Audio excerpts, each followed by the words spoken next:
इमाम अली अलैहिस्सलाम और सवाल करने वाला नौजवान। एक नौजवान अमीरुल मोमिनीन इमाम अली अलैहिस्सलाम की खिदमत में हाजिर हुआ और अर्ज़ किया, या अमीरुल मोमिनीन, मैं बहुत ज़्यादा इल्म हासिल करना चाहता हूँ, मगर मेरा दिल मुतमईन नहीं होता। मुझे ऐसा इल्म चाहिए जो मुझे संवार दे। इमाम अली अलैहिस्सलाम ने फरमाया, अगर इल्म चाहते हो तो 6 चीज़ों को कबूल करो।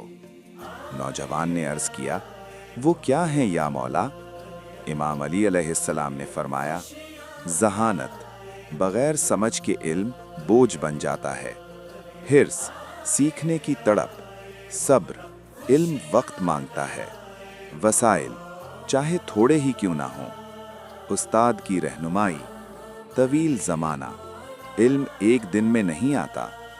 फिर इमाम अली अलैहिस्सलाम ने फरमाया, जो शख्स जल्दी इल्म चाहता है वो अक्सर जहालत लेकर लौटता है, और जो सब्र के साथ सीखता है वो हिकमत पा लेता है।